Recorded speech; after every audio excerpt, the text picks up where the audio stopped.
Welcome to the Time Capsule Show, where we explore the meaning of life in the 21st century through the eyes of people just like you and me. I'm Joenrhuz, And I'm Monica. and today we have personal trainer and host of the Redesign Your Body Podcast, all the way from Australia. We have Jake Pearson. Welcome, Jake. Monica, thank you for having me on the show. Very excited. Of course, thank you for being here. So can you just tell us more about yourself?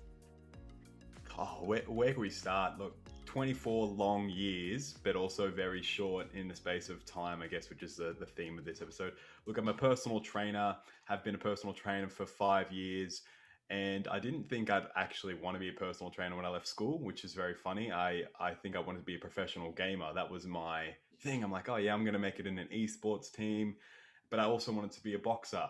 I have very mixed ideas, the opposite ends of the spectrum in terms of careers. And, you know, I fell into personal training just from wanting to become a boxer when I was 18, 17 years old. Nice.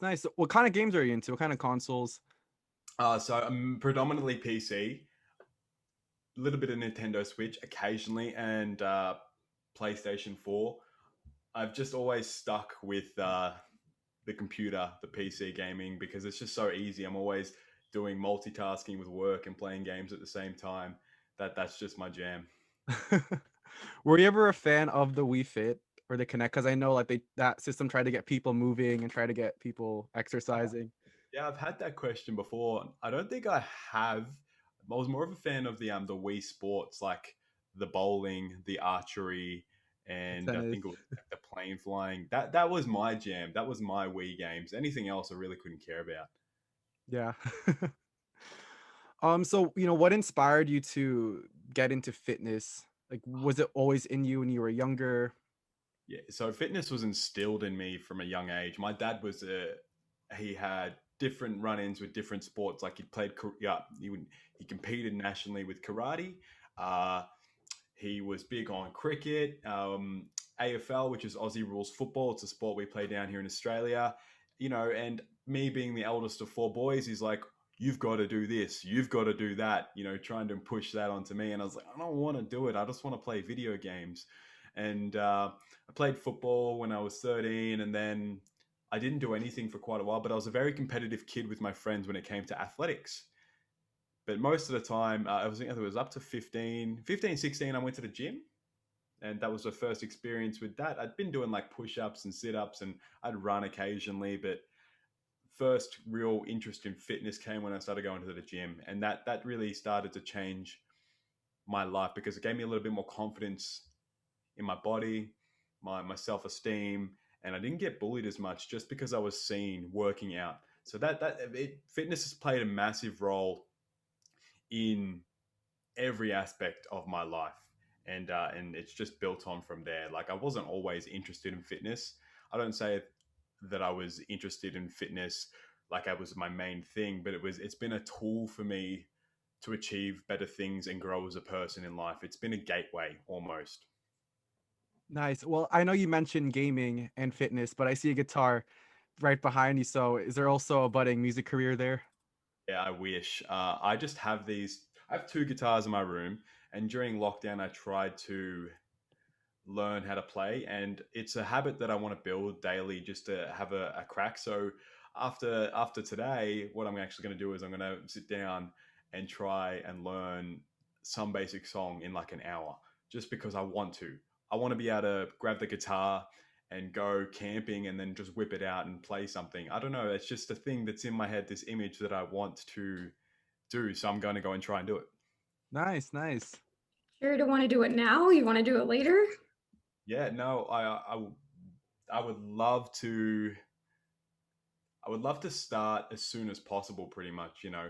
And it's just I make excuses. Let's be honest. You know, we Don't make we all? excuses for a lot of things, and for me, it's I just forget to pick it up, or haven't made the entry level, and I should work on. You know, I'm so big on habits and behaviors in other people's lives and my own life, but that's one habit that I haven't picked up daily yet.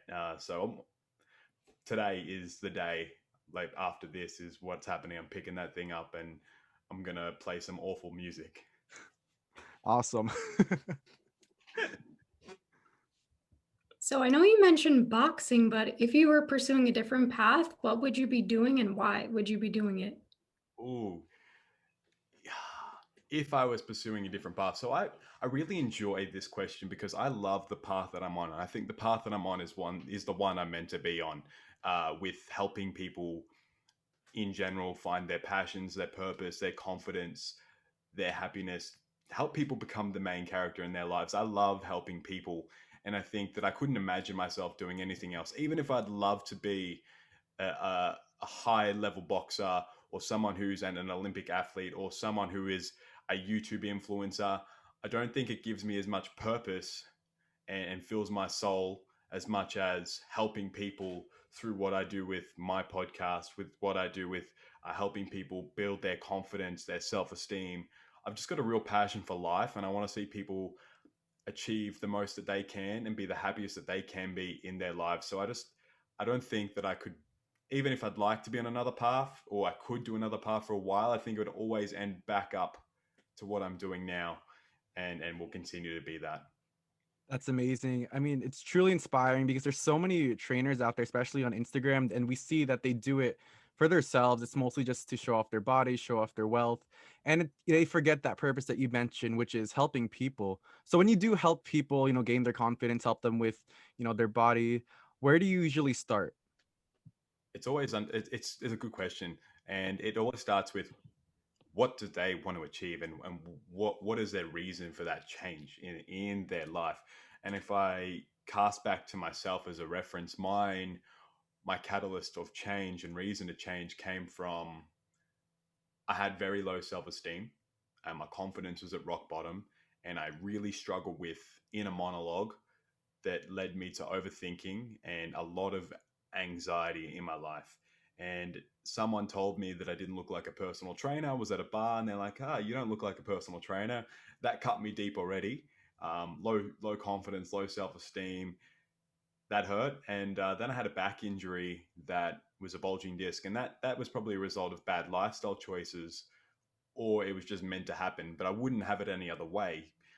And from there, it just kind of grew, and that for me is where it all started. So that's why I really start when I start with any client or anybody that asks me for help. I'm like, okay, what's your reason to change? Why are you doing this for yourself? Why do you really want to do it? And then it's building on that, and then looking to start building some healthy habits and behaviors in their life. So take someone who has taken 5 years to get to where they, that point where they're really unhappy and they need to reach out to me. Okay, well, then we look at all the 5 years. I'm like, well, what's your lifestyle? It's a snapshot of what you're doing. Are you exercising? Are you moving at all? What are you eating? What's your sleep quality like? How do you think about yourself? How do you perceive yourself? How do you think others perceive you? It's really just deep diving into who they are right now, their habits and behaviors, and then focusing on slowly building some new habits, some new behaviors in their lives that are sustainable, that they can manage in the future long term, long after they've stopped being a client of mine.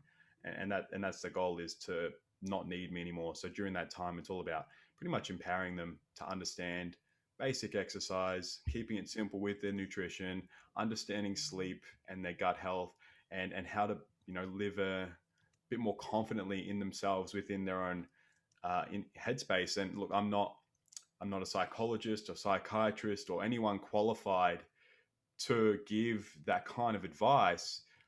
But because of the books that I've read and the lived experience that I have a real empathy for people that go through anything to do with their mental health and they're struggling in that area. So I just can't help but want to reach out to these people and speak to anyone who is struggling and try and see how I can point them in the right direction. Amazing. So, was there like a client that you felt like was a total transformation? Let's say they had like really bad habits. Is there an experience that you'd like to share? Oh, I've got plenty. So one that really comes to mind is I had a client who is now in the Australian Defence Force, and he came to me when he was 18. He didn't struggle with anything on his mental health side of things, but his physical health was up, very poor. Let's just say that. And he had a bit of weight to lose. He needed to learn how to do push-ups, and improve his nutritional habits. Now, as a young person in any society, I don't think there's much education around exercise, any education around sleep, as well as all of the other basic things in life like taxes and stuff. But we had to work together from the ground up, getting him into a basic exercise routine, making sure he was comfortable with that. Then we had, by the way, I just mentioned we had a 2 year time frame to get him there, and we did get him there, and it was amazing, and I'm just so proud of him. But he was like, oh, it's over like 10 to 15 kilos, changing all of his nutritional habits all the time, getting him to cook his own food because he still lived with his parent. And when you live with someone at home, it's really easy to get your parent to do things for you. So it's having to get him to take that responsibility for himself, to go and learn about food himself, to build a better relationship with food, because most people that struggle with their weight or their health don't have a good understanding of food in any aspect. Like, and let's just, I'm not a big advocate of counting calories, but let's just, as an example, say he didn't have an understanding of proteins, vegetables and fruits, good fats, milks, liquids and their effect, alcohol, just the typical stuff we're not taught. And so it was just giving him a simple understanding and then learning how to fit that in amongst his, uni, amongst his training, amongst his relationship, family, social activities, and teaching him how to live a balanced, healthy lifestyle, because health is all about balance, right? It's, if you like you said, JR, on Instagram, you've got all of these influencers and personal trainers and fitness professionals flexing themselves, but then they're not flexing the knowledge. They're not using that as an educational platform for what people really need. We don't care about your abs. We care about what you know and how you can help us. And even that, so I don't even follow anybody that posts any of that kind of stuff to boost their own self-esteem. It doesn't interest me at all. I just don't think it's helpful for people that are trying to change their health. Definitely. And you that's well said the way you put it that way. And many people unfortunately, follow into this trap and they get lost in it. And I think that actually hurts their self-esteem more, following these kinds of influencers and pictures out there. But it's great that we have people like you who are doing it for the right reasons. Yeah, absolutely. And one other trap that people fall into is they compare to other people instead of looking at themselves and maybe how far they've already come. But then they immediately see someone who's got a Maserati and you're only driving a Corolla. Humans naturally just want to compare to other people instead of looking and reflecting internally about how far they've come physically. It's always looking at other people. And I think that's one of the biggest undoings you could have if you're on a health and fitness journey. It doesn't matter what your goal is, if it's to change your health in some way, shape, or form. Don't compare yourself to other people. Focus on where you've been, where you're at, and where you're going. Well said. And I know you said we shouldn't compare ourselves to other people, but the next question is actually comparing ourselves to our past. So we're not at the segment of the show that we like to call past, present, and future. So I need to ask you, how do you see yourself now and how does it compare to you 5 years ago? Yeah, that's a brilliant question. And I think I'm a different person. I feel like I've been, it's really weird to say, reborn. And I don't like saying it, but when I was 18, 19, I was I feel like there was a cloud just over that period of my life that wasn't me. I was living in the shell of who I am today. Uh, Confidence, rock bottom. Self-esteem, rock bottom. Always comparing myself to the people around me. My best friend, I was like, he's my standard. If I can be like him, people will like me. I didn't know who I was. I didn't think I was smart. I didn't think I was relatively attractive. And that's coming from a confidence standpoint.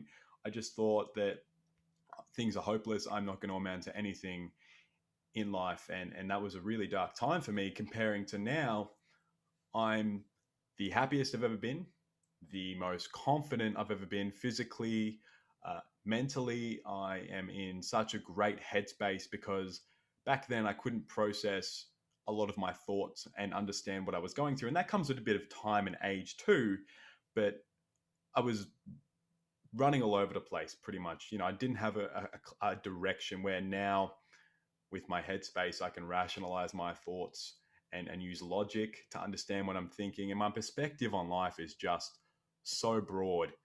I can look at so many different things and see and have this really great perspective of other people and what they're trying to do in their lives. And back then, it was really more about me, me, me, me. I didn't have time for anyone else because I hadn't had time to work on myself that I've had since that moment.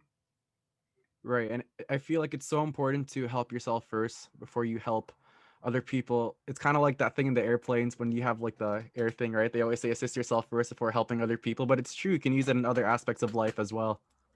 In every aspect of your life, if you cannot help yourself with, as let's say, relationships, you can't help other people. If you can't lead from the front with your own physical health, you can't help other people. If you can't work on your own mental health and lead from that front, you shouldn't be in a position to help other people. And so I think those who are in a position to help other people and do it really well are those people that have really good at helping themselves and understanding themselves. And look, not everyone's perfect. I'm not perfect. I still struggle with physical injuries from time to time. Does that mean I shouldn't help people with their own injuries? No. Does that mean I shouldn't, I struggle mentally some days? I have days that I'm, 50% instead of 90%. Does that mean I shouldn't help other people? No. But you get where I'm going with that? You're like, Yeah. not everybody, nobody's perfect. We're not robots. But there are people out there who are just a lot further along in better positions to help other people. And I think they're the ones we should be listening to and learn how to identify these people instead of listening to the wrong people who are in it for the wrong reasons or only trying to help themselves and not you. Exactly. And one way that I try to not well, how I try to find the right people is I think that if people aren't vulnerable or they try to like look perfect and they don't want to talk about their struggles, for me that's a red flag when people try to hide those struggles and they don't want to share it with other people. Yeah, I really agree. I'm an open book. I've always been an open book. I wear my heart on my sleeve. I'll cry in front of people. I'll tell people about my deepest, darkest, my days. Like, don't want to go too dark, but I've had thoughts of self harm a lot before in my life when I was in that 19, 20, 21 stage of my youth, I guess. And that was only a couple of years ago, but they were dark years. And I just look at that now and I go, wow, I went through that, but I had to go through that to become who I am. And everything I've been through and everything I will go through will continue to make me the person that I want to be. And, I need to go through these experiences to continue to grow. And so, yeah, there's no point in hiding anything because that's how you connect with people. If you put everything out on the table, you're going to get a lot more back. And I think if you're in a position to help someone as a coach in any industry or as a friend or family member, the more vulnerable you are with someone, the more you'll be able to help them because they'll see that and open up to you and give back to you. Exactly. So taking that into mind, how do you think things will be for you in 5 years? Oh, that's a brilliant question because I would love to know. I would love to know how things would actually be in 5 years. But I think that I might learn at some point how to play the guitar in 5 years, which is really that's one I'm holding on to. Uh, I think that I'll be in a very unique position to help more people. What I'm doing now is a slow, like at running a podcast. You slowly build it up. It's not a sprint; it's a marathon. I think I'll still be doing this. I think I'll be podcasting in some greater capacity, reaching more people. What I would really love to be doing in 5 years is speaking on stages on topics that we're covering right now, but with just greater life experience and knowledge behind that from the books that I read, the people that I meet, and the experience that I go through, and just sharing the message of how to live a happier, healthier, and confident lifestyle as yourself. And look, I'll probably write a few books. My goal is at least one book in those 5 years if we talk about it and talking about that kind of stuff as well. So, what would your book be about? Like, can you disclose any details? Uh, Well, I haven't even like okay. So I went away the other day, and I came up with the title and what I would like to cover in it. And I don't want to give the title away because I think it's really cool, and there's nothing out there like it yet. So I would love to be the first one to come up with it. But it's going to be about how to stop living in your shell, pretty much like I did, and become you, that most confident version of yourself that you envision at the highest point of your life. So for me, I can envision myself as I am now with just more experience, more knowledge, and a better understanding of the way the world works and people. I can envision that me being really happy with a lot of healthy habits. And I think that I want in that novel, or not novel, but book, to teach people how to step out of their own shadow and into their own light, in a sense. And I'm trying so hard not to give this title away, but basically that is going to teach people how to take control, get out of their own shadow, and step into themselves. What books have you read that have influenced your philosophy on life so far? Ooh, so I've read a few books this year, and I wasn't a very big reader, but I've always been like, as a habit, the healthiest version of myself, that most confident person, say 5 years from now, will be reading a couple of books a month at a minimum. So that's what I've been doing. And I've got a couple of books up my shelf somewhere up here. One's called The Book of Knowing, and one's called The Book of Overthinking. They're both by Gwendolyn Smith. And another one I'm about to read, which is on my bedside table, is by the same author, The Book of Angst. And these are really easy books, but have just helped me understand cognitive behavioral processes and how people get in their own head and think against themselves and self-sabotage. So there are a couple of really strong books that I would really recommend. And another one was Atomic Habits by James Clear, and just understanding basic lifestyle habits and behaviors that you can, build in yourself, even if you feel like you're not, let's, for example, say a healthy person who exercises. It gives you just that perspective on how you can start that, or start a reading habit, or start a daily gratitude habit. I think they're the books that come to mind. So I'm going to say they're the ones that have really stood out for me in the most recent times. So, do you mind disclosing how you think the best way is to start a habit? Is it more so to replace the bad habit or just to start a completely new habit? It's so hard to start. That's a really good question. And there's so much around this, and there's always new information coming out.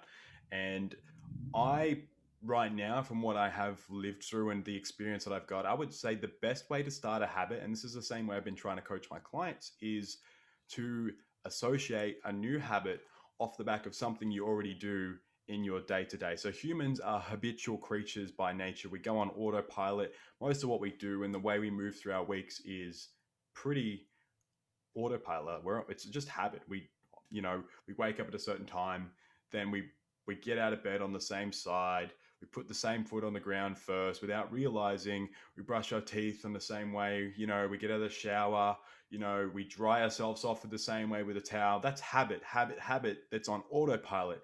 And a lot of our life is on autopilot. So if you can become aware of your day-to-day behaviors on a basic level, not going too deep to how you start texting on your phone and which way you swipe first, but how you move, where you are at specific times of the day, you can get another habit, such as going for a lunchtime walk and adding that to the lunchtime coffee you already have. If you have it by association, if you stick something on to the back of something you already do, it's going to make it much easier to stick and be consistent, because you're already going to do habit A. So why not add habit B to that? And you've just created this whole new habit of walking and having coffee at the same time, instead of trying to go for a walk separately and having a coffee separately. Does that make sense? Mhm. Yeah, it does. So piggybacking, pretty much. So, piggybacking off of your word, what principles do you like to live your life by?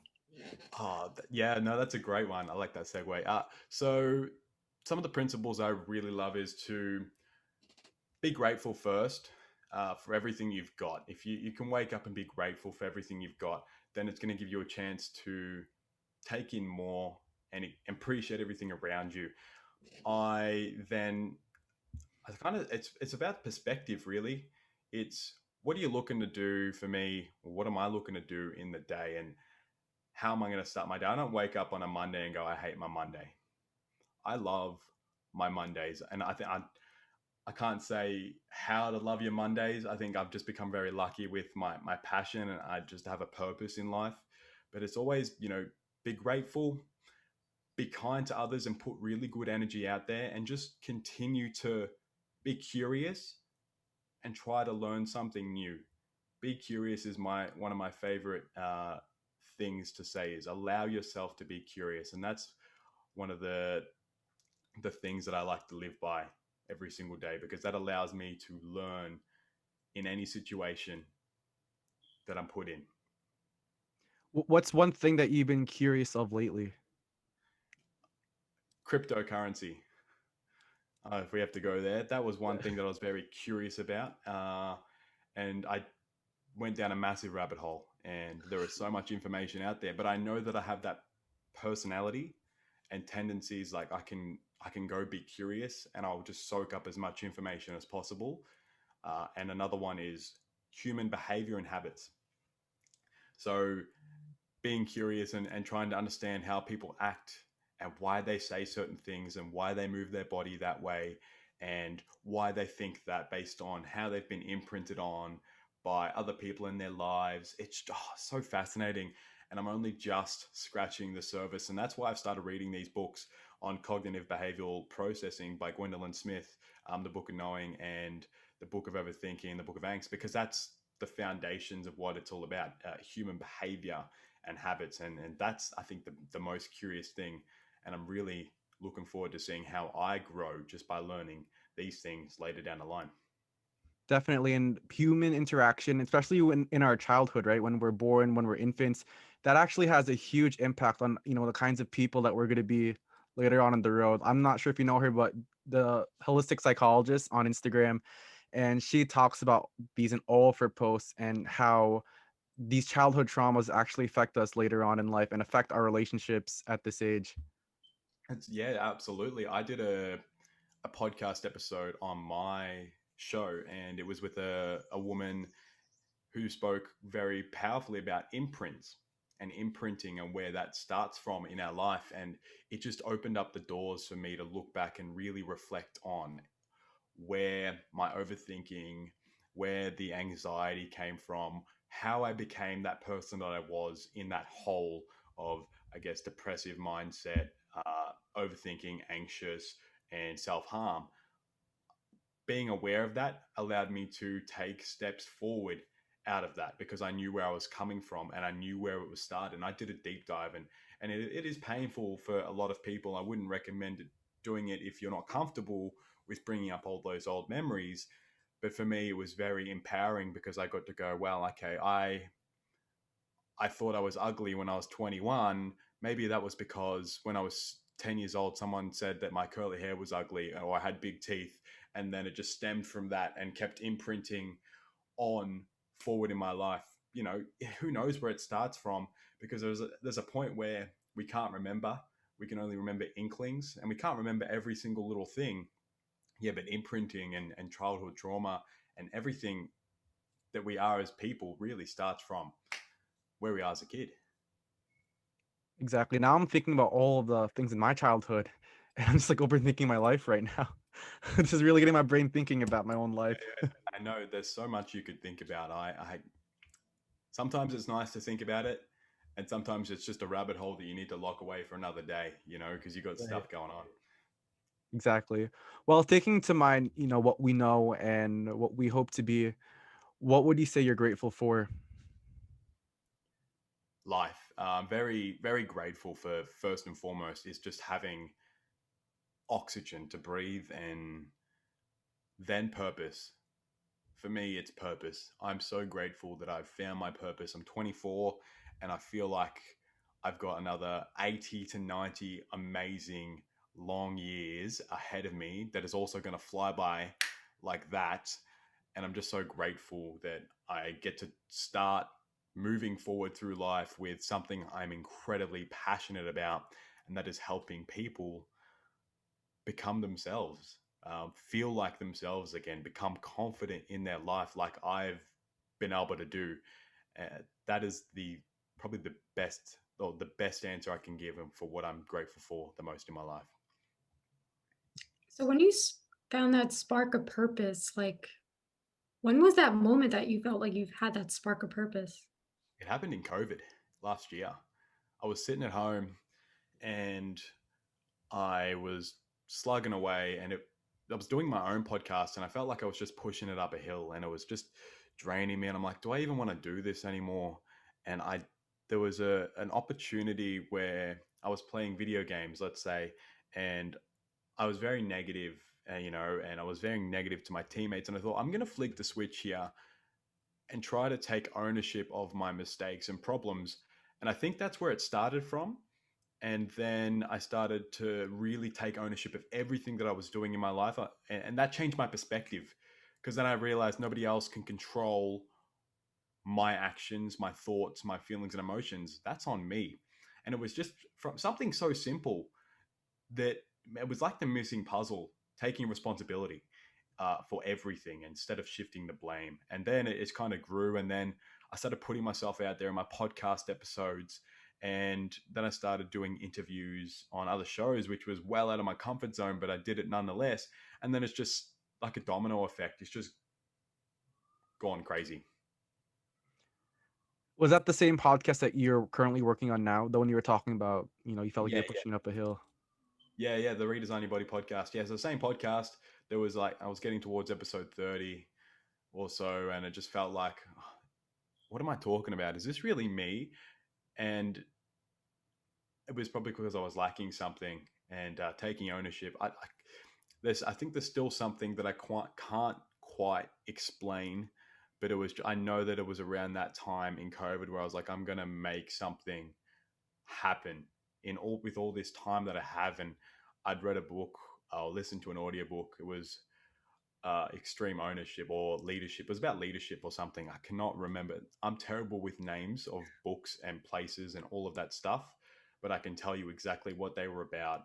Like, I'm really good with my photographic memory and direction. But yeah, it was just a point during COVID where I was just like feeling sorry for myself, and I thought, I got to take ownership for my problems, for my life, because nobody else is going to do it for me. And it just opened up, like, tunnel vision. All of a sudden I've just got this very broad perspective in life, and I'm going, whoa, when did this happen? There was just a switch. Jumping off of that, like you said, you're going to live to 100. So, if you were to leave something in a time capsule for people to dig up 100 years later, what would you put in there and why? Now, I think I've got a really interesting one, and I don't know if you've had anyone say this, but so, when we look at photos of the 1900s, or around World War One, and those really old photos of people, and wow, that is a really fascinating photo. But you could look at the same photo of somebody else and you go, that's not that interesting, modern day photos. But all of a sudden, when it's black and white, it's just so fascinating, because it's 100 years old. Photos of today's life of me as a kid, me doing my day to day things, whatever it is, I would love to leave that, because I'd be so interested to see how photos now are looked upon in 100 years, like photos from 100 years ago are now looked upon now in awe and amazement and curiosity. Like, what was that person thinking? Who were they in love with? What was their career? What were their aspirations? Who were their kids? If I can put those photos in a time capsule, and then 100 years later, somebody else can look at those and go, I wonder what this guy's life was like. Was he happy? Did he have aspirations? Who was he? Was he healthy? What was he thinking? What were his concerns? That curiosity, I think, might really be an interesting time capsule for someone to dig up. That's so great. So on the back of those photos, would you like put a message or write something that you would want them to see in your photos? I don't think I would write a message for them to see in the photos about me. I think I might write a generic something, like a quote that would say, oh, this is a tough one. I don't know what I'd say, because there's so much I could say, but it's just, find your purpose, really. Find your confidence, find your voice. Something like that might resonate with people, because in 100 years, the world's going to look completely different to what it is now. And uh, it's going to be saturated with so much information. I feel like even though we have so much technology at our palm of our hands, at what point does it become too much that people are no longer being heard? Yeah, with their messages being lost because there's just so much information online. And so, yeah, find your voice, find your confidence, find your purpose in life. And what will happen is it just changes everything that you see and the way you view your life. And that'd be a nice little quote that hopefully someone could pick up and go, whoa. Mm. Right. Yeah, that's it. Truly Yeah. inspiring. Well, now I have a question for you. It might sound a little negative, but do you think some people ever go through life without ever finding their purpose? Absolutely. Absolutely. I can look at my father, for example. He raised four boys with my mother, and they're no longer together. And he's really still struggled to find himself after the splitting up and everything. And it's been like 5 or 6 years, and I don't think he still has much of a purpose besides looking after his animals. And I'm sitting there going that you've got 40 to 30 good years ahead of you. What do you want to do?